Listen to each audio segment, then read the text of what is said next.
Now, we've already seen that zero tolerance policy take effect. For example, comedian Kathy Griffin changed her screen name and her picture to Elon Musk.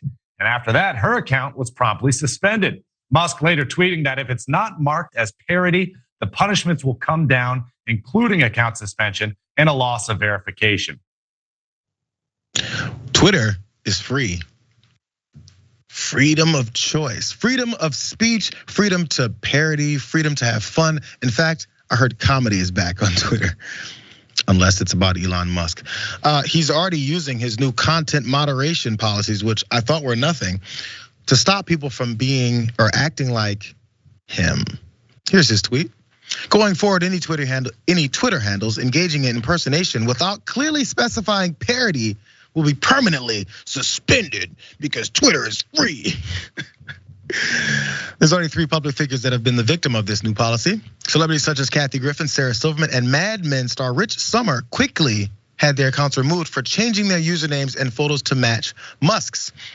You know, this whole thing, I don't know if you've ever been on Twitter before, Jessica, but apparently since Elon Musk has acquired the company, he just discovered, did you know there's people that impersonate others on here? No, what is this? There's people that impersonate him. That's where the problem lies. There's more because YouTube podcaster Ethan Klein, H3 Productions, he was also banned for this because again, he changed his picture on there and put name Elon Musk. But you can still see that the at mention there is still H3 Productions. If you've been on Twitter for longer than 5 seconds, you understand what this is. Either way it goes, this is what he tweeted out. He says, even though Jeffrey Epstein committed horrible crimes, I do still miss him on nights like this for his warmth and camaraderie. Rest in peace, old friend. Posing as Elon Musk, which I'm sure everyone laughed at, but instead he got banned over it, and that's where that tweet came in. Now, there's other parts about this because again, as you heard, Musk's thought process is it has to be put up there as parody, or else no one's gonna know, right? Let's take a look at what the account was looking like beforehand, the H3 Productions. He said I actually did have parody account written up there in the header with that red childlike writing. And also parody account in the bio. It doesn't matter. You hurt Elon Musk's feelings.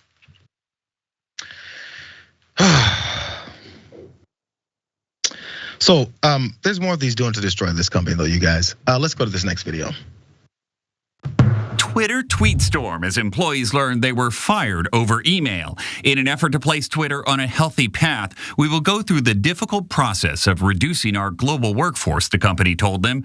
This worker confirmed the official and very dehumanizing layoff email has been received. Rachel Bond posted a picture she took at work with her 9-month-old son.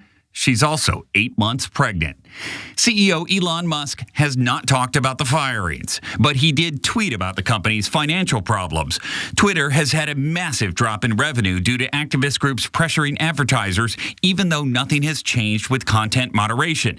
He also spoke about it at a conference in New York today. A number of major advertisers have stopped spending on Twitter. This doesn't seem right. Meantime, the list of companies reportedly suspending business with Twitter is still growing.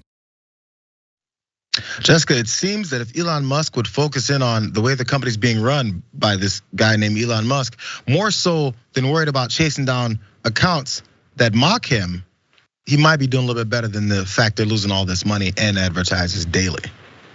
Yeah, it's really funny because he frames this as, oh my gosh, the activists have influenced the advertisers, and that's why the advertisers don't want to be on anymore. What happened to free speech?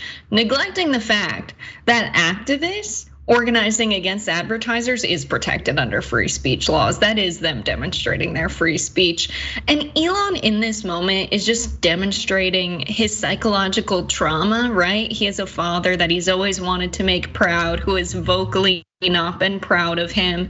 And he has billions of dollars that he is spending to kind of fuel his pain, it seems. And it's unfortunate when billionaires have this kind of psychological trauma because we all have to feel the effects of it because their money controls a ton of resources, labor, and capital. And so now this sad billionaire has become literally everybody's problem. And the first thing he said when he joined the platform was comedy is legal now. This is comedy. and apparently he does not stand for it. One of my favorites was a tweet of Grimes replying back to one of Elon's. It was someone that was impersonating Grimes that said, "How about you pay your child support?" And Twitter has these context warnings. Like this one really seemed like it was written by Elon himself. It was like, Grimes did not tweet this. This was a tweet originally posted by Elon, but this is not Grimes' real account replying. I was like, Elon wrote this. I really think he did. Like, think about it. This guy's CEO of multiple companies. He's a billionaire. He's a genius. He knows how to get things done. But look at what he's concentrating on. He even had a back and forth with Kathy Griffin after she found a loophole to get back in based off of her deceased mother's account. And she said, "I'm back," and all this stuff. And then Kathy Griffin was impersonating a comedian.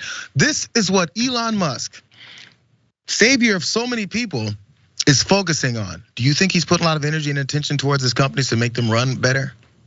You think he's doing something about those robotics that sucked? You think he's doing something about his cars that are supposed to be self-driving that keep running into people and things? Do you think he's doing any of that stuff, or is he too stupid to know how to do any of that stuff anyway? He just says, "I know it all." Yeah, it's the confirmation of the privilege that continue to put people in positions that they don't deserve to be in. Let's just keep it real. Yeah. If a CEO was a job that made you very busy, Elon would not have time to be tweeting so much or managing 3 companies as the CEO. Like, very clear, this guy's just a figurehead who has schemed his way into a ton of money in a position of power. He's asking for a little bit more. Let's look at this last SOT 3, you guys, because this is just fascinating for me. This is what he said just a couple days ago, because there's this beef about the $8 a month Twitter Blue thing he's trying to replace with verification, which will turn this into Truth Social 2.0. Watch him beg for money. Please use Twitter, and we're doing this right now. And please subscribe to Twitter Verified, $8. And actually, it's technically at $7.99, so slightly less. But I would really encourage everyone here to use Twitter and yeah, please do that. Yo, there's a very good chance this guy is trolling everybody with that. You don't go on stage. The lack of self-awareness is off the charts. Like, even if that's the case, bro, don't say that. That's what everyone's making fun of you over. $8 a month, billionaire, rich guy, controls everything, the best in the world. Please, please, please, pretty please, maybe. This is his big plan. How are we gonna make Twitter profitable? Let's just charge everybody $8 because the advertisers don't want to be on here. No one's gonna pay for that. Like, he didn't do any market testing to see if that was possible. And the way he talks, I feel so bad for anyone who grew up in South Africa or has spent time in South Africa, because his accent is uniquely the accent of colonizers in South Africa, the Afrikaans people. It's like a mix of the British accent and the Dutch accent. And every time he speaks, I just hear like colonizer. So I feel bad for everyone in South Africa who has to hear this guy speak like he's the ruler of the world all the time. It's both the accent and the stupid points that he makes.